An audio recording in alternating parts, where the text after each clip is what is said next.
Kundalini Yoga. The yogin who works for liberation does so through Kundalini Yoga, which gives both enjoyment, bhoga, and liberation, mukti. At every center to which he rouses Kundalini, he experiences special forms of bliss and gains special powers or siddhis. Carrying her to Shiva at Sahasrara, his cerebral center, he enjoys the supreme bliss, which in its nature is that of liberation, and which when established in permanence is liberation itself, on the loosening of spirit and body. Shakti polarizes itself into two forms, namely static and dynamic. Behind all activity there is a static background. This static center in the human body is the serpent power laying dormant in the Muladhara. This static Shakti is affected by pranayama and other yogic processes and becomes dynamic. Thus, when completely dynamic, that is, when Kundalini unites with Shiva in the Sahasrara, the polarization of the body gives way. The two poles are united in one, and there is the state of consciousness called samadhi. This polarization, of course, takes place in consciousness. The body actually continues to exist as an object of observation to others. It continues its organic life.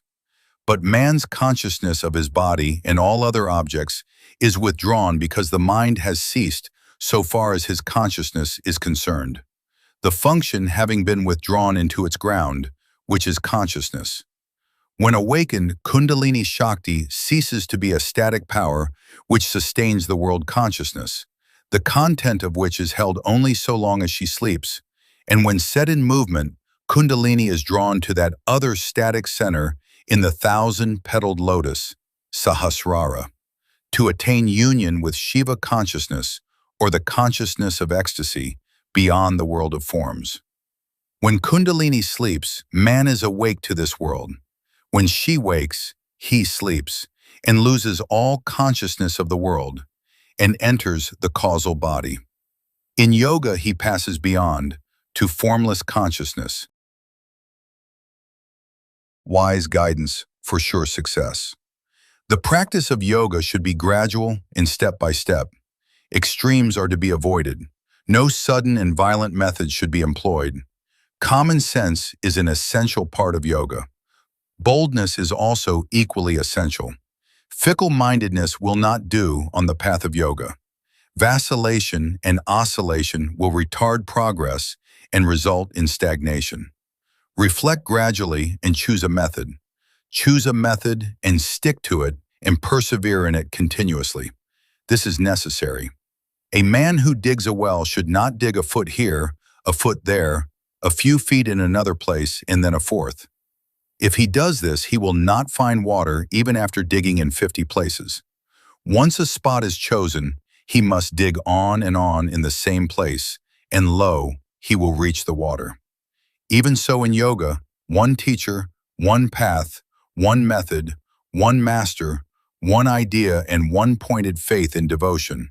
All the above make up the secret of success in spiritual life.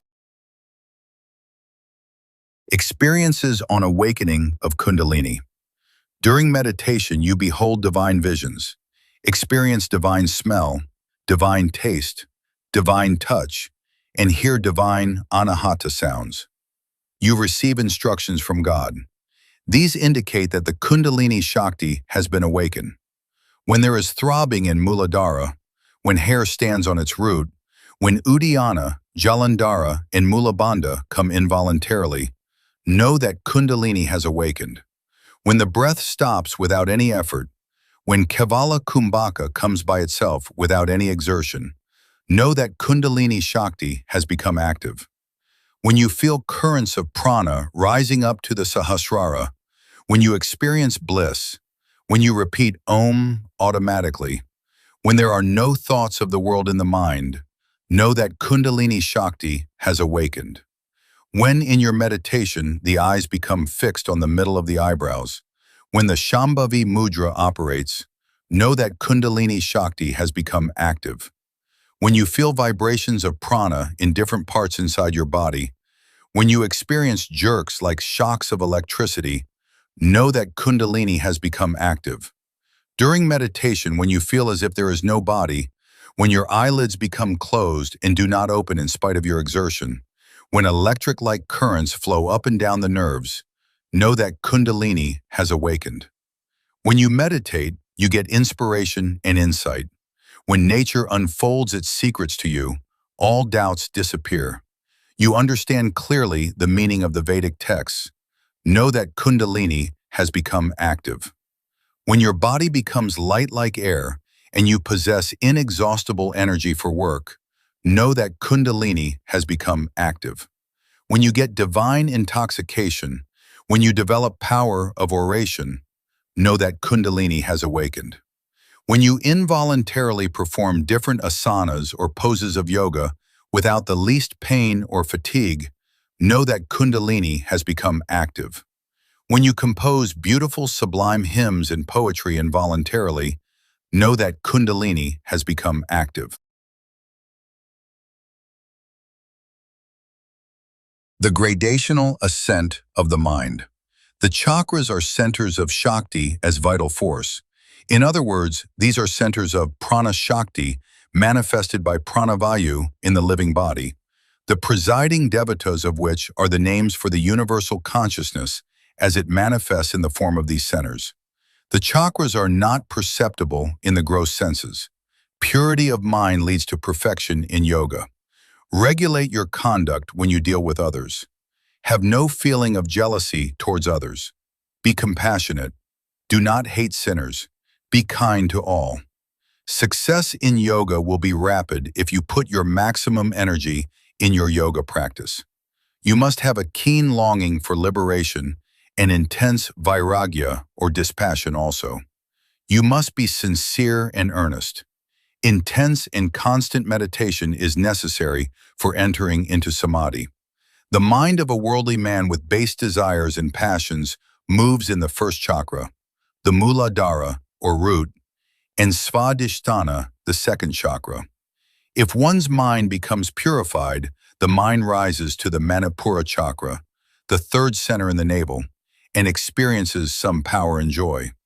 If the mind becomes more purified, it rises to the Anahata chakra, or heart center, and experiences bliss, and visualizes the effulgent form of the Ishta Devata, or the tutelary deity. When the mind gets highly purified, meditation and devotion become intense and profound, and the mind rises to Vishuddha chakra, or the center in the throat, and experiences more and more powers and bliss. Even when the mind has reached this center, there is a possibility for it to come down to the lower centers. When the yogi reaches the Agna chakra, the center between the two eyebrows, the third eye, he attains samadhi and realizes the supreme self, or Brahman. Yet there is still a slight sense of separateness between the devotee and Brahman. If he reaches the spiritual center in the brain, the Sahasrara chakra, the thousand-petaled lotus, the yogi attains Nirvikalpa Samadhi, or the superconscious state. He becomes one with the non-dual Brahman. All sense of separateness dissolves. This is the highest plane of consciousness, or supreme samadhi, when Kundalini unites with Shiva. The yogi may then occasionally come down to the center in the throat to give instructions to students, and so do good in the world. May all be well, happy, and free.